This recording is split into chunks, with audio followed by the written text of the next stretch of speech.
Awesome. Just this is amazing. Awesome. I have all you guys here. We're right around the corner from playing a game. Fall camp is kind of winding down because they've started school. The temperature's kind of ramped up. I mean, 108 to 111 degrees around parts of Tucson today, and 104 when we ended. That's fantastic. I think it's part of the advantage of living in Tucson and being built that way. And it'll be hot on the night of the 5th. It'll be hot on the morning of the 12th. So our first two games will be set up for what we've trained and prepared for. I'm excited to see Team 123 play. The greatest thing about this time of year, nobody knows if they have a good football team. I mean, North Carolina and TCU are boarding Aer Lingus today to fly to Ireland to figure out if they're going to have good football teams or not. I mean, there's a lot of teams that have the making of good football teams, and I think we're one of them, but you don't know until you go out there and actually get to run in front and hit somebody else, because we got a bunch of guys that are getting grumpy running into each other. But we have the best quarterback in the country, and I'm excited as heck to watch these kids play. So less is more. So I'm ready for questions. Thank you, Coach. We'll start with Brian and then Michael. Well, you said people in general don't know if they have a good team, but do you feel like this camp you accomplished what you were looking for as far as getting your defense ready? Yeah, I mean we've I think they've worked tremendously hard. We beat them up pretty good, and now we're on the backside of getting them ready to play a football game. I mean, we're a week and 3 days away from having an opportunity to go play NAU, and Casino del Sol Stadium should be freaking packed. I would hope so. I mean, I want, Chief Olson, our chief here at the University of Arizona Police Department. I mean, they're talking if we continue down the trend we're going, having anywhere from 117 to 127 police officers at every football game. That's fantastic. I mean, between the UAPD, Tucson PD, Arizona State Police, Miranda PD, I mean, Oro Valley PD, all those come together, and what an amazing job they do. I mean, Tucson is a fantastic place to live. It's a safe place to live because of the things that those people give up for us. And so they gave me this hat. I mean, it's a great honor. And they keep our campus safe the first week of campus. So we use some military tactics to get them ready, like you talked about. I think we have good enough players up front to be really aggressive. And we've got some guys in the secondary that I think can cover man-to-man maybe better than we had last year when we go man-to-man. Now, some of the intricacies that we're doing, we're still making some mistakes that we need to clean up over the next 10 days. But we made these same mistakes last year. And I remember sitting up here after sitting here the week after Hawaii, we give up 290 yards. We give up 141 because we don't know what to do and how to do it. We make assignment mistakes. I think we're further along in that aspect of it than where we were a year ago at this point. But, I mean, my opinion, finishing 19th in the country in total defense, that's average. That's okay. Around here, it's unbelievable because of what they've done statistically. That's just okay to me. We have greater aspirations, and I think we have a group, and we'll see what happens in a week from now. Michael and Justin. You guys finished second in the nation in takeaways last year, I think first in takeaways per game. But with that statistic, there's usually some sort of regression. Now I heard you ask Coach Brengel that the other day. Okay. I want to know, what is your opinion about it? Can you guys repeat that? What have you looked at in my history of being a DC? I'm still researching. Okay. Research 2015, 2016, 2017, 2018. I think in 2016 we had 34. 2015 went 31, 34, 30. So I don't think there's a magic turnover drill. I don't think there's a magic way to make things happen. The way turnovers happen is, one, your guys have to know what to do and how to do it. All 11 to the ball in a bad humor, because if we're being violent as hell and we're hitting the guys every time the ball's in the air, all of a sudden receivers get shorthanded and you get tip balls in the air. If we're around the quarterback like we were last year, we were one of the top teams in the country in tackles for loss and quarterback pressures, not sacks, quarterback pressures. But I'll give up a sack 10 times out of 10 to get an interception. They start throwing you the football. So we do a bunch of stuff outside there. I think you can train ball security. I don't think you can train turnovers. Turnovers happen because you have good enough players that choose a violent manner, and that's the way they play. That's what we've done in the realm of playing. So that's the expectation. Expectations don't matter if the standard never changes. Our standard never changes. So, I mean, we talked about 93, 94, not good. 98, 99, not good. 23, 24, not good. If the standard never changes, the expectations don't matter. There's a lot of expectations for this team. If we keep down the red line mantra, this team will be just fine. If we keep down the red line mantra and we play with a bad humor, turnovers will happen. So, now will I sit there and watch turnovers week after week? I don't. I didn't last year either. We took the ball away great against Hawaii because we got pressure on Micah Alejado, and I think he's a great quarterback. If we can get pressure on Ty Pennington, hopefully we can get him to make some mistakes, and then we have to have guys in the secondary that can make those plays. So, do a lot of times teams see if Southern misses up there next year. See if the other teams that were Texas Tech, I think they've done a great job. See where they're at. See if they play with the same humor. They have really good personnel. Can't wait till Halloween. Now we got 6 more opportunities before then, but that'll be fun as heck. Justin and then Jason. Quinn Olson is a guy that has really emerged in the last 6 months, going back to the spring. What have you seen out of him, and how has he gone about putting himself in a position to potentially start? Quinn Olson was a really good high school football player's quarterback. Quarterbacks and running backs usually translate to being good players on defense. Quarterbacks are hit and miss whether or not they're going to be good football players on our side of the ball. He's shown some violent tendencies. He's really smart. He can cover. We put him against the number 3 receiver. He can cover anybody on our football team, and I think we have some of the best football receivers in the Big 12 and further than that in the country. Gio's different. Chris Hunter's different. R.J. Mosley, I think I said in the spring, he's going to be one of the best receivers to ever play here. If he continues down his process, he's going to make a ton of plays this year. So, with that being said, yes, I can't. I'm just super excited, and we'll see you next Saturday. Jason and David. What have you seen from Cooper throughout camp, and just what do you make of his process from when he got here to now? Cooper's very similar to Everett. The pass rush ability off of his tape, and the same thing that Everett did in Memphis, that was kind of what was the initial draw to those guys.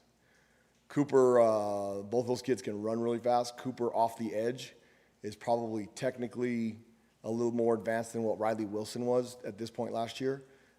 Maybe not as savvy inside blitzing with what he does. He has the tools. He just needs to continue getting reps at it. But what Cooper and Everett have done off the ball has been really impressive. And it gives us an opportunity to do some different things and different disguises with those guys in there. When we go with our 20 personnel package, we've got 20 big, 20 speed. I mean, you put Trey and Prince or Trey and Kevin Moore in there with those 4 linebackers.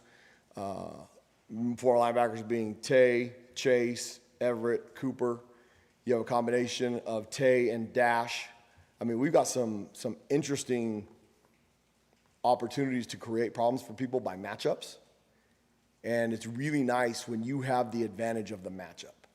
Cooper gives us a big advantage in some of the things that we're going to do with our personnel packages. Zach Cialepa gives us a huge advantage inside short yardage. I can't wait to see somebody block Zach Cialepa. I mean, Zach Cialepa is finally a thing. It's taken 2 years. I was thinking that he would be around 350 at this point right now. He's like 363. And I actually think that's probably the right weight for him. He's changed the structure of his body, which is give him all the credit. I don't want to say give him all the credit. He made the choice to do it. Tara, our new nutritionist, Hannah, Jackie was here before, Colin, and all the strength staff have provided Zach with the tools, but Zach chose to make a difference. And so we have 9 to 11 D linemen that I think can play in a Big 12 football game, and we're going to rotate them like that. And if we can keep those guns coming fresh, I mean, our pass rush should be pretty good. If we can get pass rush with a 4-man rush, we could be really dangerous. So that's yet to be seen, though. It's yet to be proven. David and Damian. Coach, you obviously didn't have Jacob Manu as a freshman, but you got him when he was a little bit more advanced. What similarities, differences do you see with Dash and him? 50 pounds. Jacob Manu was 230 pounds. Dash is 185. The schematic piece and the natural football player, very similar. I think they're both very explosive. Dash is every bit as powerful and explosive as Jacob. Jacob just has a little bit more mass behind him. They're both very quick twitch. They were both really good blitzers. And it's really neat. Jacob Manu's getting married and sent us an invitation, which will be there. I mean, I think that's fantastic. And when you build those relationships, and I tell this to all of our kids in the recruiting process, you make a decision to come to the University of Arizona. Your kids, your grandkids, they're going to mess with Coach G and Mrs. G. That's just how it goes. And I'm really proud of what Manu's doing up there. And Dash has been able to learn from Jacob as a young age. Dash Fafita, and people can say what they want, Dash Fafita is not here because Noah's his brother. Dash Fafita is here because I thought he was a great football player in the Trinity League. And I was all in. Now, I've done my whole career at places, whether it be New Mexico, San Diego State, where we had to project and evaluate kids. And before the transfer portal, people were screwed because they couldn't take them off our campus. It's really hard for G6 programs that do a great job in evaluation now because we can recruit them right off their campus. Not legally, but it happens. And it's not coming from the coaches. It's coming from every single person that's telling that kid in the country, hey, go get in the portal and get a Power 5 offer. And if they're in the portal, we're going to recruit them if they help our football team. Dash Fafita, he's going to be special because he's a good football player. He's explosive. And I don't care what they look like. Brown, white, yellow, purple, 6'8", 5'9", 5'8", 5'7", whatever. I don't care. I want freaking guys that choose violence and play like mad dogs. And he's one of them. So the similarities are they're both great football players. They grew up together. But Jacob has a little bit more mass than Dash. But people will be celebrating Dash when he's dancing in the background over quarterback. So, well, he better not get a penalty, but when he's in the back having fun doing that stuff. And now you can celebrate in college football, which is awesome. You can't taunt, but receivers can spin the ball and have fun. They'll let you do a little bit of exciting. I mean, that's kind of cool for them. Just if you celebrate with a teammate, you're never wrong. But if you do nonsense and you get a penalty, nobody's worth 15 yards. Ask Coach Wade. Last year against Houston, he got a 15-yard penalty on a third down. Nobody's worth that. Learn from your mistakes. Own it, fix it. What would Dash's ultimate playing weight be, do you think? 190. If he can hold 200 pounds, great. Dash is, and there's a lot of kids on our team. If you expected Dash Fafita to play 90 plays a game, he'd get worn out in the Big 12.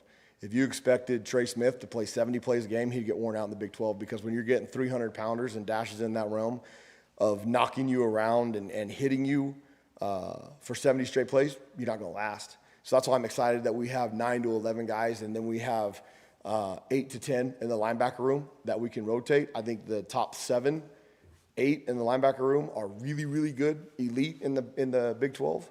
And then 8, 9, 10, 11 are good enough to win with. So those guys, 8, 9, 10, 11, if they want to play, they need to execute and prove it. And all that does is make our football team better. Damien in the back, and then Justin.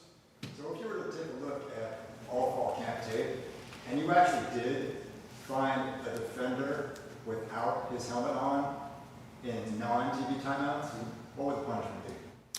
It's different. Be politically correct. Now I'm 364's Cherokee, so we use the term Indian run where you start in the back and you run to the front. Okay, whatever the term is that makes that. I mean, I don't think it's offensive. I think we're gonna run. We're gonna run in one way or another to be in shape to give ourselves the best chance to be successful. And I think the way to get a message across. I mean, one guy starts in the back and he's got to sprint to the front, and then the next guy falls off and he's got to sprint to the front. I think that's a great way to build because they're talking as they're doing the entire thing. I use that a lot because the best way to be great on defense, when I talk about all 11 the ball in a bad humor, you have to have the cardiovascular conditioning to do it. 2 weeks out from the football game, you're not getting in better shape cardiovascular wise than where you are. Our max of how we're going to be able to run was last Saturday. But now you've got to ramp up the intensity and maintain it for the next 16 weeks.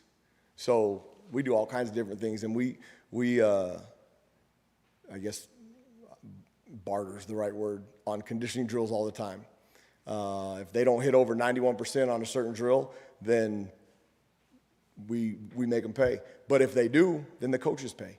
So there's incentive to do a lot of fun things. And I think it's one of those things, if you have their best interest in mind and they believe you do, they're willing to run through a wall for you. If they think you don't care, then they're just going to give you a half-tail effort. And so we do all those things all the time. And how you do anything is how you do everything. I'm a firm believer in that. From the second you get up in the morning, how you wake up and make your bed is how you're going to learn the playbook. And we stress that over and over. Justin and Jason? Cooper Blomstrom is another guy that has positioned himself into potentially being a starter. What have you seen out of him since he's been here? Don't want to give him a hard time. Well, No, I'm willing to answer it because I love Cooper, but Cooper is as far as like what has separated him, because I know that was a position that was competitive. What allowed him to separate himself? his drive, his speed. Cooper's a Georgetown graduate. I give him a hard time all the time when he makes a mistake because University of Arizona's a better degree than Georgetown. I tell him that all the time. He does things in a full-speed manner. He's a 20-plus mile-an-hour guy, and he's physical as all get out. Athletically, he can bend the corner as good as Chase Kennedy. He is, our linebackers look like they're supposed to look. They're 6'3", 6'4". They're 200. Chase weighed 238 pounds this morning. Cooper weighed 241. Myron's right at 230. Tay's 236. They're all 6'2" and above. I mean, our linebacker room looks like you want them to look. And they can bend. They're athletic. They're twitchy, but they're super powerful. All those kids are 315-plus power cleaners. I think Cooper was a 345 power cleaner. So if they play with the right leverage, they're going to cause the Tristan Bounds and the Deuce and the Lottos of the world a lot of problems. And that's why I think our offensive line has a chance to do some really good things because of what they're going against every single day in practice. Because we have some really powerful kids, and I mean the Noah Fafita rule. I had to give Kedrick Reesno a hard time this morning. You know, I run the Secret Service on Noah. Like, he's got as good as freaking protection as anybody in this country. And Kedrick Reesno got a little bit too close yesterday as a running back. Put a hit out on Ked if I have to about staying away from Noah. I mean, all those fun things. So, I mean, we have a lot of fun with it, but I think Cooper gives those guys a chance to get better. Kennedy, we've seen some other guys that go from edge rusher to playing linebacker. What goes into that process of being more of an off-the-ball guy? You have to be a natural football player. You have to understand how plays are going to hit. And I don't think that's something that you can necessarily teach and be good at. You can tell them where pullers are going. You can tell them the design of plays. But really, really good football players, the Dash Fafitas, the Maxes, the Tay Browns, they naturally see where the ball's going to hit, and they know how to make people miss. Because if you take on an offensive lineman every single time, the law of nature, they're going to beat your tail because they're 330 pounds, we're 230. But if you get the right tools and you're powerful enough and you play with leverage, now all of a sudden you're striking, you're becoming the hammer. Now you can dip and rip. Now you can stack them. In our bear, you can go under him. It doesn't matter how we do it. We don't give that guy rules. That guy is an opportunity to make plays. If he don't make the right choice, we don't teach him, we bench him. I mean, it's that simple. You have to be a natural football player in that realm. And so I think Everett and Cooper and Chase has gotten so much better than 2 years ago when we moved him to linebacker in mid-October. Cooper from the spring to now, and then Everett kind of had a natural tendency of playing off the ball when he got here. Something that we didn't see when he was at UAB or Memphis. So that was a pleasure. And Tay Brown, I'm going to give a ton of credit to Cole and Carol and our strength staff in the development of Tay Brown. Because I've sat up here for 3 years and talked about I'm going to out-recruit Tay Brown because he's white, stiff, non-athletic. He's one of the best athletes on our team. And I give him a hard time in trying to drive him. But what they've done with some of the movement pieces, Tay has become one of the twitchier kids on our defense. He's become one of the better change of direction kids, which we didn't out-recruit Tay, we developed Tay. And the development of this program, and I talked about it in the spring, we're going to get kids in our program that develop for the first 2 years, and that's our transfer portal. They'll be a part of the culture that we built and we're defending. They'll learn how we do it. They'll learn the red line mantra, and they'll be developed by the core of our staff, which I think is unbelievable. And so you got to give Tay Brown a ton of credit because he listened to what they wanted him to do. He maximized it, and there was a bunch of science behind it that oftentimes I question because in the 28 years of doing this, it's get strong, get big, get powerful. And Tay Brown is really strong, 235-pound power clean. That's a badass. Now, that is strong. We did some different things mobility-wise, squat-wise. He don't need to squat 600 pounds. He can squat 500 pounds. He can squat 400 pounds. That's plenty good. But what can we do with a split squat? What can we do with a power clean? What can we do with a hang clean? What can we do with some of those movements that make you actually change direction better? And I'm a firm believer. I mean, what Cole and Carroll and those guys did, I mean, our strength staff is elite. And we've changed kids, which I didn't know that you could do in the degree that we've done it, which is fantastic. Our last two will be Jason, then Mike. How beneficial has it been to have Malcolm on this defense, especially with who he's replacing? Might be one of the best cover guys man-to-man I've ever been around. And I thought Trayden Stukes was unbelievable in coverage. And Trayden Stukes is running with the ones right now. Malcolm could slide out and play corner just like Trayden could. The biggest difference between Trayden and Malcolm is Trayden was 6'2", and Malcolm isn't. But he's powerful. You teach him one time to do something, he does it immediately. His learning curve is now, Tony White's one of my best friends. He's the DC at Florida State. He was the DC at Nebraska when Malcolm was there. So some very similar concepts that we do. So Malcolm's been able to grasp those fast. And then the nuances that we do that they don't, he picks them up like that.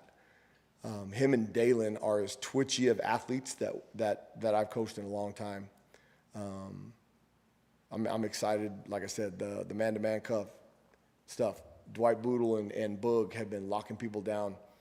The great thing, like the R.J. Mosleys of the world and the Trey Spivey's, they're 6'4", and they can jump out the building. Those are bad matchups for anybody.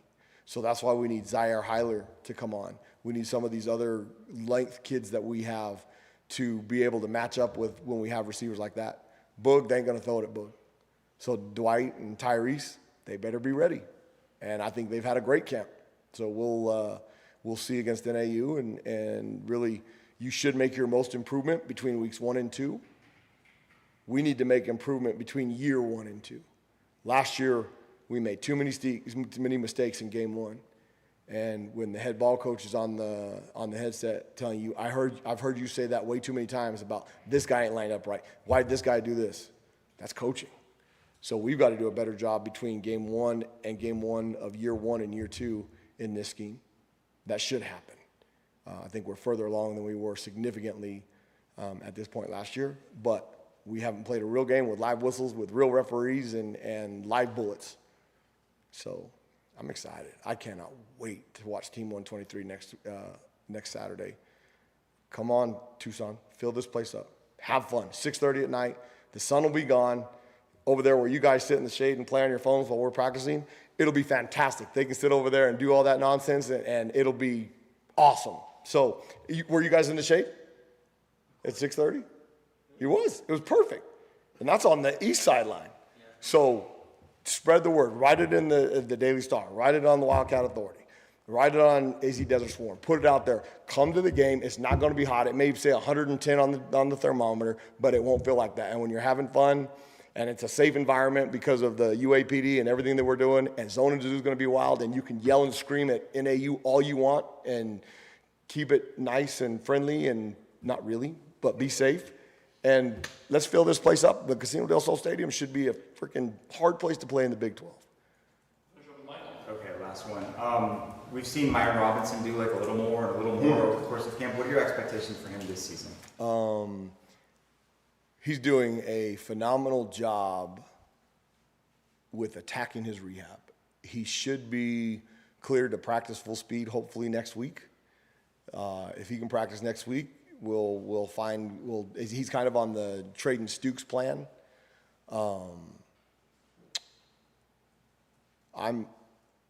If you watch Myron against Cincinnati last year, he's going to be one hell of a football player.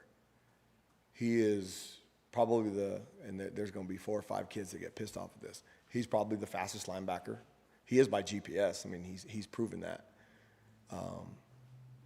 You can't teach 22 miles an hour speed at 230 pounds.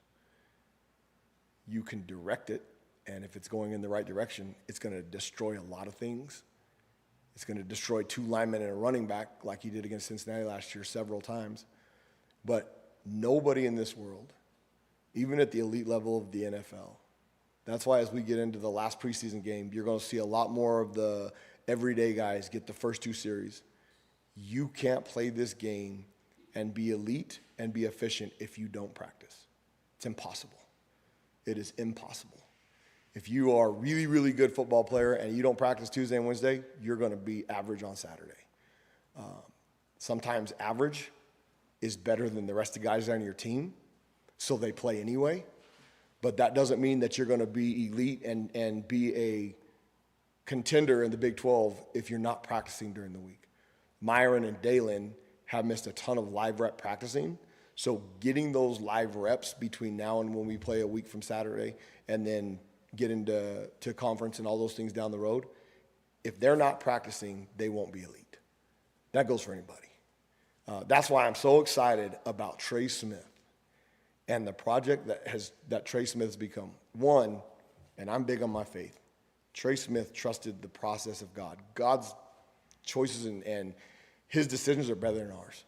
Okay, his plans are way better than ours. I'm a firm believer in that. You might have the greatest idea of what you're going to do, and God's going to say, nope, ain't going to happen. Like the other night, we're getting ready to practice, and it's lightning and stuff like that, and we have no power in the indoor. And we're 5 minutes away from canceling practice. And it's like, maybe this is God's way of deciding we need a night off. Not 30 seconds later, God decided we needed to practice football. That's a heck of a deal. So we had a great practice in the indoor. It was a monsoon outside. God's plans are greater than ours. And Trey Smith is going to have the opportunity to train for 6 months like he has. He's healthy. He's violent. He's strong. He's powerful. So I think the Trey Smiths of the world, get Myron back into full-speed practice. Get Dalen back into full-speed practice. Get Tristan Bounds back into full-speed practice. Tristan Bounds is taking fall camp. But from the end of spring, Tristan Bounds didn't practice in spring ball. You missed those opportunities. So he was a little rusty at the beginning of camp. He's now getting back into his stride of where he was at the end of last season. It's the only sport in the world that you practice more than you play. Baseball, you go out and take batting practice, but you play 162 games. Basketball, they play 80 games in the NFL. We play 35 games, 38 games if you're really good in college.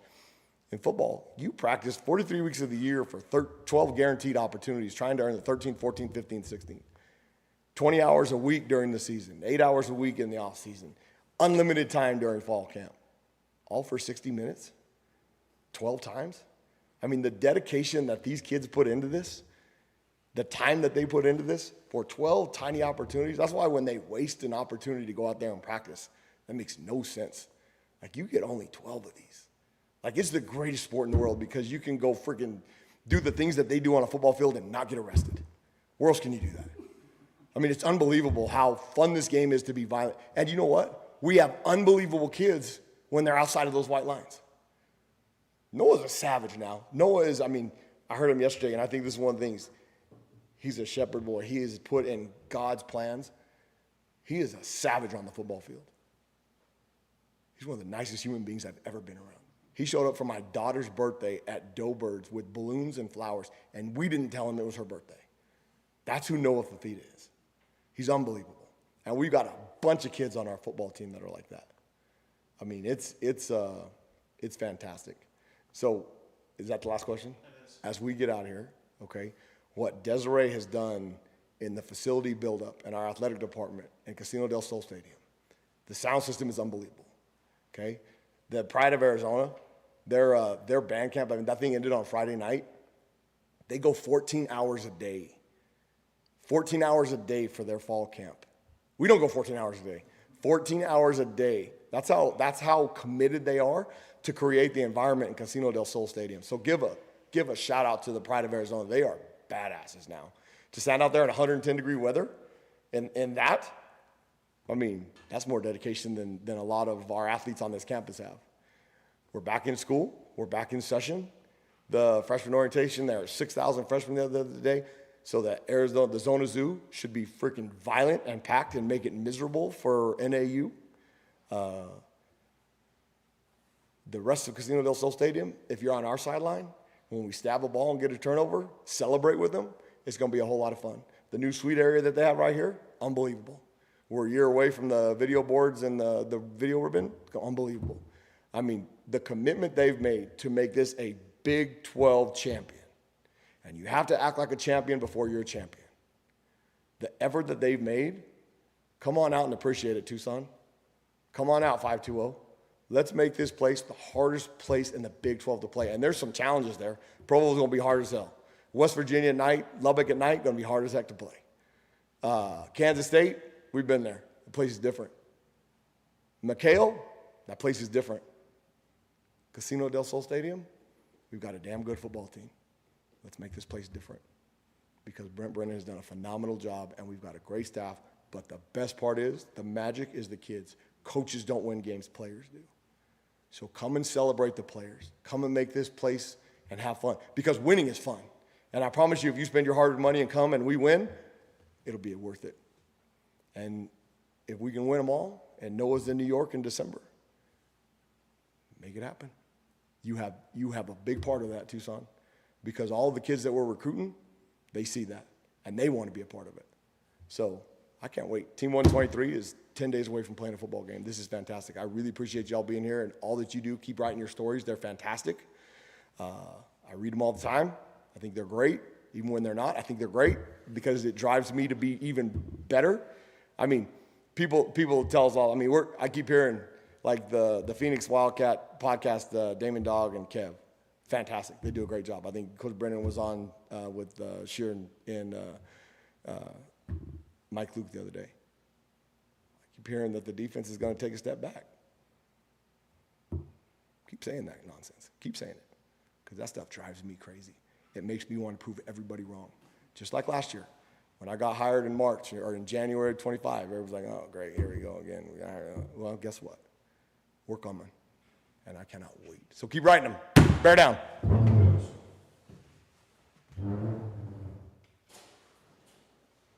See that on Hard Knocks, Mike McDonald, the kids, Derek Hall at practice. Yes. Getting too close to Fantastic. I showed that to our team. He was just like, what am I supposed to do? And I said, so I'm beating the guy. I'll show you the sign because so I showed it the day before that clip came on. And whatever you do, stay the hell away from the open field. Don't come close, don't reach, don't touch. And then underneath it, because we had a couple guys that got too close, I put, go ahead, ask me, what am I supposed to do? You're supposed to stay away from the open field. That's what you're supposed to do. I don't care. And so it got to the point where now I stand 5 feet behind Noah, not 5 yards, 5 feet behind Noah. And as soon as we start getting close, I yell stop. And they stop.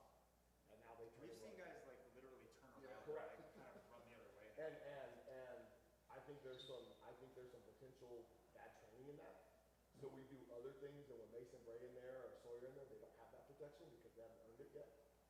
But Mike McDonald is exactly right. You're too damn close to the quarterback. That's done. What are you supposed to do? Don't get close to him. We got other drills to hold those skills up. Not live drills against your best quarterback. I mean, think about this. There's 32 quarterbacks in the NFL.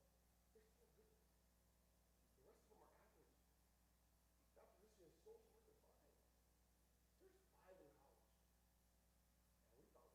of them probably the best. So when we call out the personnel, the number is the 3 line. So we call 20 as 3 line, 30 as 3 line, 40 as 40.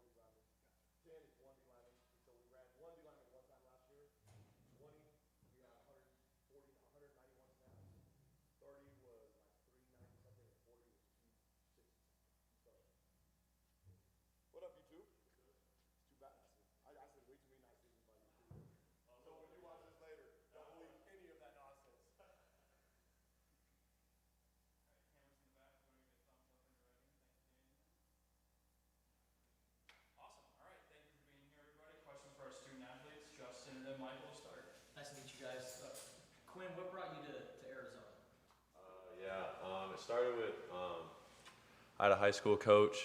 His name is Anthony Thomas. He actually played here in the 90s. He knew Coach Aquina, and so he kind of just asked me if I would be interested in playing here. He'd see what he can do.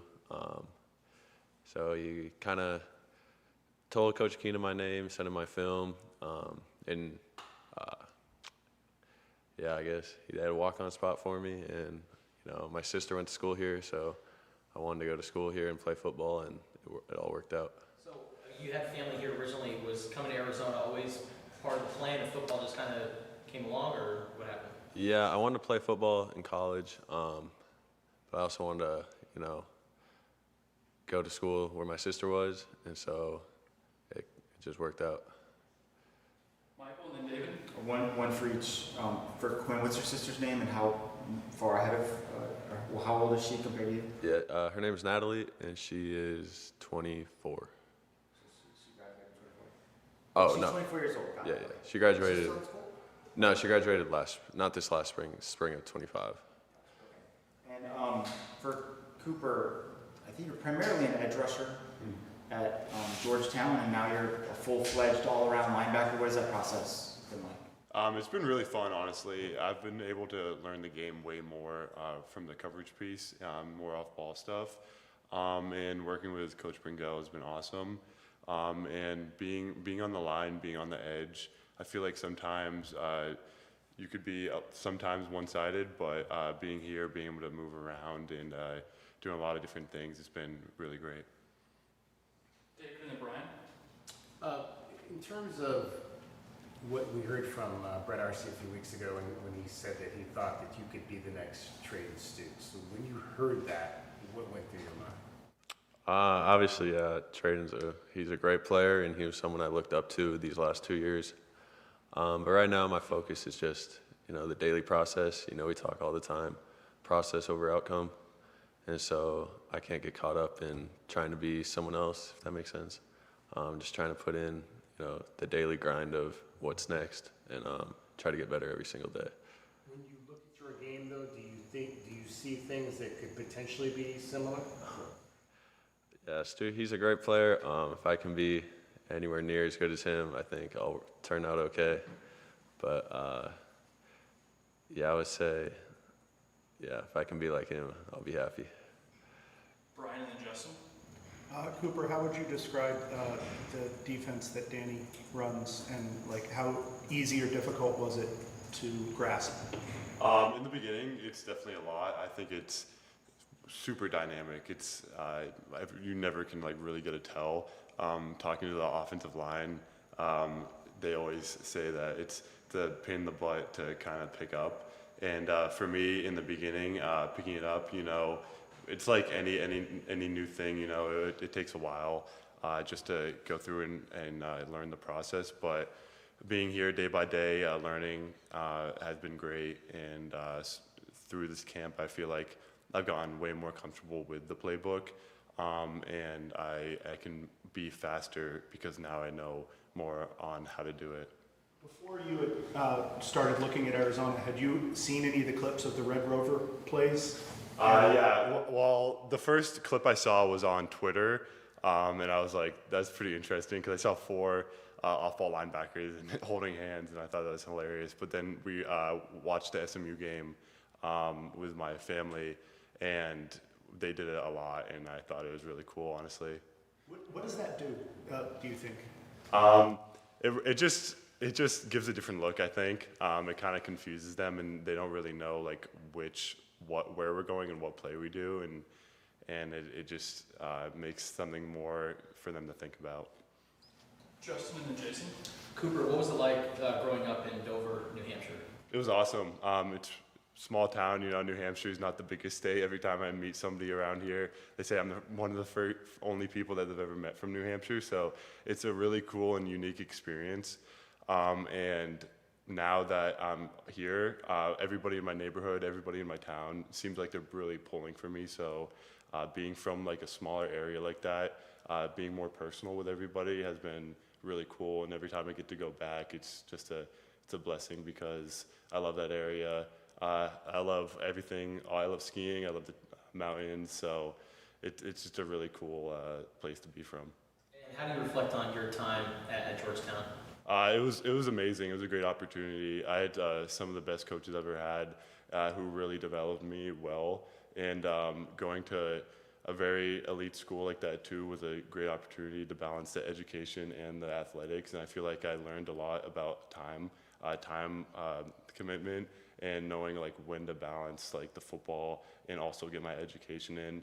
And I thought the community there was awesome. What were you studying? Economics. Yeah. What do you want to do with that?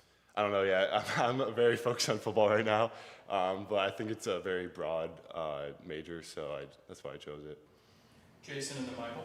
Quinn, what do you think is the key to your improvement from when you got here to now? I give a lot of credit to Jen Dalton-Stooks, and then even Gunner when he was here 2 years ago. Just being in the same room as them and kind of just seeing how they do things, you know, how they approach practice, how they approach watching film, games, just picking their brains on what they see when they're out there, why they do what they do. And then obviously our coaching staff just helped me understand the game more each and every day, and then learning from my mistakes. So I'll just say the coaching staff, and then obviously Jen Dalton-Stooks for their leadership the last 2 years. With those guys, with the players, is there one specific piece of advice any of them gave you? I would say Stooks. You know, we both kind of read books, so we kind of relate in some books we read. One of them is called Chop Wood, Carry Water, and it's basically just talks about surrendering the outcome. You know, just controlling the controllables, and you know, whatever happens, you know, it happens, and you just gotta move on from it. Michael and then David. Quinn, were you a full-time two-way player in high school? Yeah, quarterback and defensive back. Did you want to play quarterback in college? I was more of a running quarterback, so I knew skill set wise I probably wasn't good enough throwing to play quarterback at the next level, so I kind of knew it'd be on defense. Did your experience, or has your experience at quarterback helped you to become a better safety? Yeah, absolutely. You know, just kind of having a better understanding on what the quarterback is seeing and what offenses are trying to do, certain formations or situations in the game, kind of just understanding from the other side of the ball, having that perspective on, you know, what they might try to be attacking and why they're doing it. So I think that perspective really helped defensively. Our last two will be David and then Justin. Cooper, of all the guys on the team, you might have one of the more interesting lines in your bio. It indicates that you have climbed every 4,000-foot mountain in New England. Did it say that in my bio?